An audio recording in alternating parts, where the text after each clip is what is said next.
England చేతుల్లో T20 సిరీస్‌ను ఘోరంగా నష్టపోవడంపై భారత జట్టు టీ20 సారథైన శ్రేయస్ అయ్యర్ తీవ్రమైన అసంతృప్తి వ్యక్తం చేశాడు.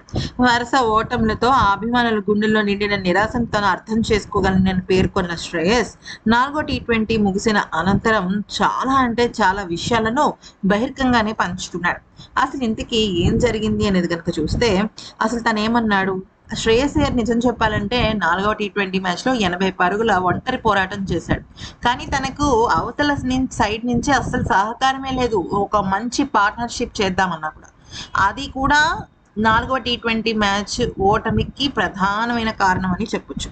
అయితే దీనిపైన శ్రేయస్ అయ్యర్ ఏమన్నాడంటే, ఒక కెప్టెన్‌గా నేను నా బాధ్యత నిర్వహించాను. కానీ క్రికెట్ అనేది 11 మంది కలిసి ఆడే ఆట. కేవలం ఒక్కరి ప్రదర్శనతో మ్యాచ్‌లు గెలవడం సాధ్యం కాదు. పవర్ ప్లే ఓవర్‌లోనే వరుసగా కీలకమైన వికెట్లు కోల్పోవడం వల్ల మ్యాచ్ పైన మేము పట్టు కోల్పోయాం. పిచ్ బ్యాటింగ్‌కు అనుకూలంగా ఉన్నప్పటికీ మా బ్యాటర్లు భారీ షాట్లకు ప్రయత్నించి వికెట్లు పారేసుకున్నారు. అయితే జట్టులో చోటు దక్కించుకున్న యువ ఆటగాళ్ల వైఫల్యాలను కూడా శ్రేయస్ అయ్యర్ వేలెత్తి చూపించాడు. అంతర్జాతీయ క్రికెట్ ఒత్తిడిని తట్టుకోవడంలో యువకులు అస్సలు మెచ్యూర్డ్‌గా లేరని, ముఖ్యంగా పార్ట్నర్‌షిప్స్ నెలకొల్పడంలో చాలా అంటే చాలా విఫలమవుతున్నారు. కనీసం 1, 2 పరుగులు తీస్తూ స్ట్రైక్ రొటేట్ చేయలేకపోవడం జట్టు స్కోర్‌ని దెబ్బతీసిందని బోర్డు ముందుంచిన విమర్శలను ఆయన సమర్థించారు. ప్రతిభ ఉన్నప్పటికీ ఆ ప్రతిభను మైదానంలో పరుగుల రూపంలో మార్చడంలో యువ బ్యాటర్లు విఫలమయ్యారని ఆవేదన వ్యక్తం చేశాడు.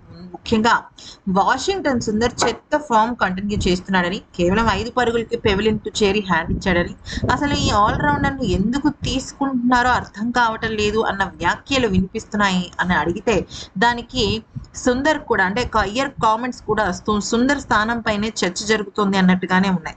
కేవలం బ్యాటింగ్, బౌలింగ్ మాత్రమే కాదని, అన్ని విభాగాల్లో మేము చాలా అంటే చాలా విఫలమయ్యామని, బౌలర్లు ధారాళంగా పరుగులు ఇచ్చుకుంటున్నారు.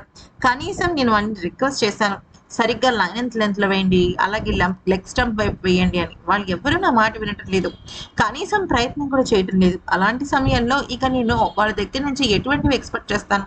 కానీ వాళ్ళు ఇప్పుడిప్పుడే నేర్చుకుంటున్నారు. భవిష్యత్తులో ఇటువంటివి రిపీట్ చేయరని నేను మనస్ఫూర్తిగా నమ్ముతున్నాను అంటూ శ్రేయస్ అయ్యర్ ముగించాడు.